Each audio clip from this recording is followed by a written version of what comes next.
Self-driving cars have become a thing. Waymo is a company who now has self-driving cars available in certain cities. It's very limited. It's in the San Francisco area. I believe it's also available in some of the Los Angeles area, and it is available here in the Phoenix, Arizona area. In my office, our main office is actually located within the area where the self-driving cars, Waymo, is available.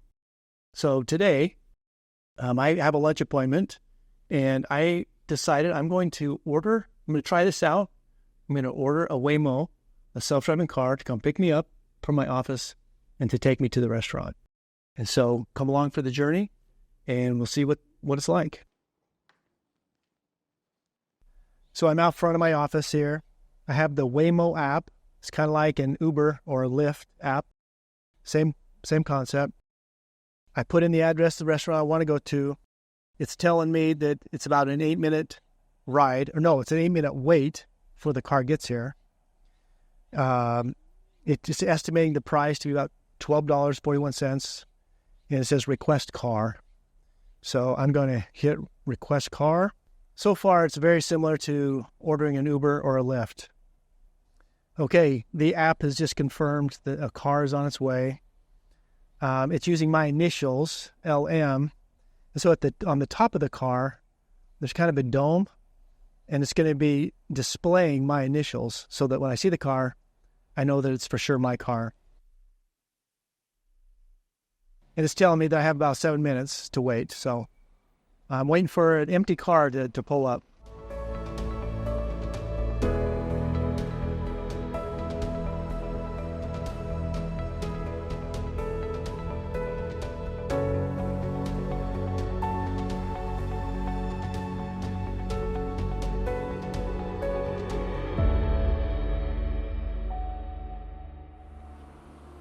So on the app, I unlocked the car with my app.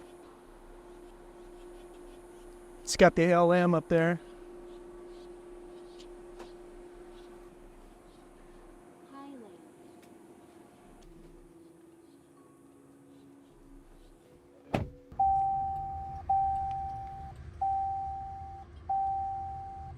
It feels like a real person driving. Up on the screen, it's got a display that says arrival in about 8 minutes. And so, seems to be working. The light turned green and we turned left. Very nice. We're coming up here on a red light and the car is slowing down. And perfect.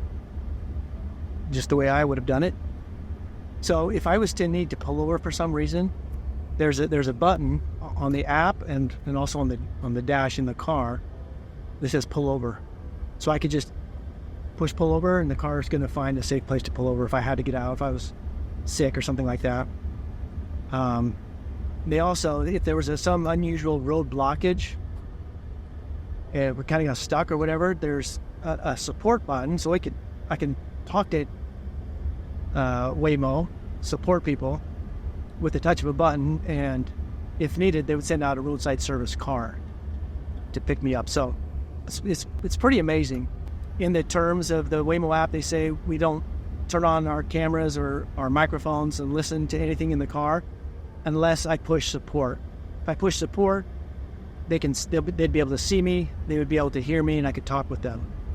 So it's really a robot, a machine it's kind of like a computer on wheels. And this car, it's a pretty nice car. It's actually a Jaguar. It's an all-electric Jaguar is what they're using here. So, so far I'm impressed.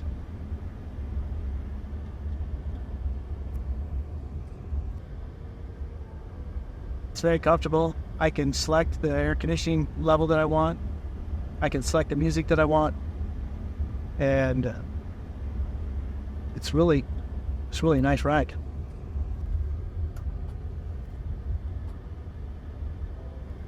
So there's a truck. They just kind of pulled out in front of us, and the car slowed down. It's pretty remarkable. It feels very safe. So this really is a robot. When you think about the pros and cons, there's definitely a list of cons as well as pros. Some of the advantages, they say statistically, the self-driving cars are going to be safer because you don't have the human error factor. Doesn't mean they can't have accidents, because they can and they will, but significantly less than human error. So that would be one thing. They're saying there would be some cost savings because of just less accidents, less medical bills, because it really is a significant number of people that are injured in car accidents every year. So reducing that would definitely be a plus. Some of the cons, there's a big question because it's a robot, right? So it would replace a lot of the drivers, provide competition to like Uber drivers, Lyft drivers, even truck drivers. And so what economic impact will that have? That's really a big question. So there's no doubt a lot of people are going to not like this, but with new technology, there's always trade-offs. There's things we like about it, there's things we don't like about it, and some people simply will just hate it always and resist it, I'm sure. But there's also a lot of people who are going to want to take advantage of technology and the advances that come along with it. Just about 2 minutes away here, and so it's right on schedule. It's such a unique experience. Almost there. Don't forget your phone, keys, or bag. The computer just said, we're almost there.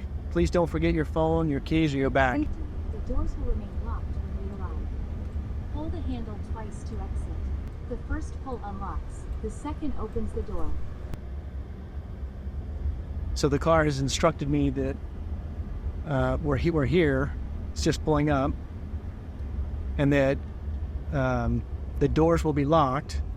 And for me to get out, I pull the handle twice to unlock it and get out. Here, please make sure it's clear before exiting. So we have arrived. So I made it safe and sound to the restaurant here. And my first self-driving car experience, I'd say it was a great experience. Really no concerns. The car felt like it knew what it was doing. And here at the restaurant, I'm just waiting for my book editor. We're going to have lunch, talk about some of the final details in the new edition of my book. So looking forward to wrapping that up and getting that out. And so I look forward to seeing you in the next episode of the Financial Fast Lane.